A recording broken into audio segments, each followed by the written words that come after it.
আমার বিশ্বাস করুন, কোরআন আমার সামনে, আল্লাহর কসম, কোন জীবিত পীর, কোন মৃত্যু পীর আমার ভাগ্যের ভালো বা মন্দ করার কোন অধিকার রাখে না। কোন পীর ফু দিয়ে আমার ভাগ্যকে ভালো বানাই দিতে পারবে না, এবং আমার একটা চুলও বাঁকাও করতে পারবে না। খাইরিহি ওয়া শাররিহি মিনাল্লাহি তাআলা। আমার ভালো আমার মন্দ করার একমাত্র মালিক কে? এক আঙ্গুল আকাশের দিকে উঁচু করে চিৎকার দিয়ে বলুন, কে? আবার বলেন, আবারও বলুন। আল্লাহ কবুল করুন, বলেন আমি। আমার এই বক্তব্য দিয়ে আমি কোন পীরকে অমর্যাদা করছি না।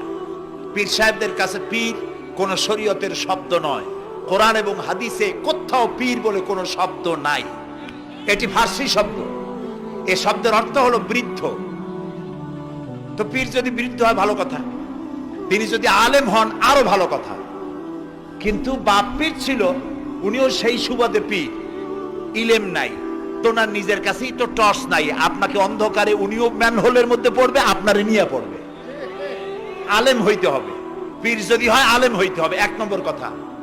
দুই নম্বর কথা হলো তিনি ব্যবসায়ী হবেন না। ধর্মের নামে তিনি ব্যবসা করবেন না। তিনি মানুষকে হেদায়েতের পথ দেখাবেন। প্রয়োজনে জেলে যাবেন, প্রয়োজনে ফাঁসির মঞ্চে দাঁড়াবেন। তিনি নিজেকেই ইসলামের সব আমি করি, আর ইসলাম কারো কাছে নাই। যারা ইসলাম করলো 70-80 বছর ধরে, রাজনীতির পথ দেখালো, তারা ইসলামের দল না, ওনারটাই ইসলামের দল। এই ধরনের ফাজলামি বক্তব্য থেকে বিরত থাকতে হবে। এই ধরনের বেয়াদবিপূর্ণ বক্তব্য থেকে বিরত থাকতে হবে। আমার দোকানে খাঁটি ঘি পাওয়া যায়, আর কারো দোকানে খাঁটি ঘি পাওয়া যায় না। ইসলাম নিয়ে এই ধরনের মনোপলি বিজনেস করতে দেওয়া হবে না।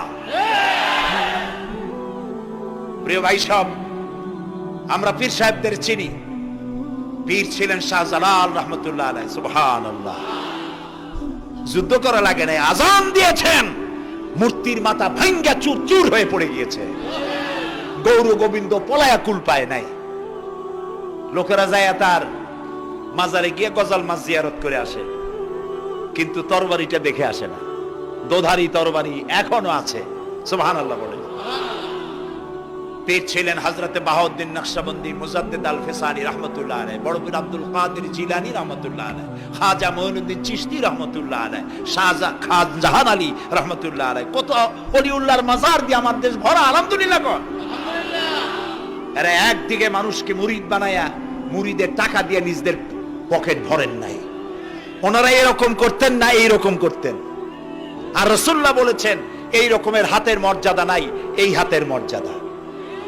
আমি পীর দেখছিলাম, বাইতুল শরীফের পীর হযরত শাহ আব্দুল জব্বার সাহেব, আল্লাহ তাআলা জান্নাতুল ফেরদাউসের মেহমান বানায়নি। এই বাংলাদেশে শত শত মসজিদ, মাদ্রাসার এতিমখানা তৈরি করে গেছেন। সুবহানাল্লাহ। বৃষ্টির মৌসুমে চট্টগ্রামের বাড়ি তার। 14 বছর মাদ্রাসায় ওয়াজিদিয়া চট্টগ্রামে 14 বছর বুখারী শরীফ পড়িয়েছেন। কি মানের আলেম!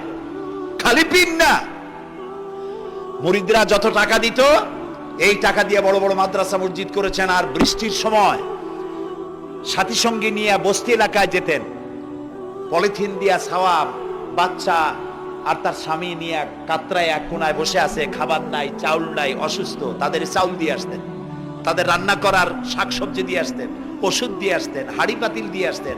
বন্যা হলে, তুফান হলে টাকা উজাড় করে যা মুরিদরা দিত সবগুলি উজাড় করে মানুষের খেদমত করতেন। সুবহানাল্লাহ। কাজী যারা জামায় অনেকগুলো পকেট সমানে নিতে থাকে আর ভরতে থাকে এইভাবে করে, এই ব্যবসায়ীদেরকে পরিত্যাগ করতে হবে। পীর হচ্ছে ওই সমস্ত লোক যারা নাকি ধর্মের নামে ব্যবসা করে না, বরং আল্লাহর দ্বীনকে প্রতিষ্ঠা করার জন্য কথা বলে।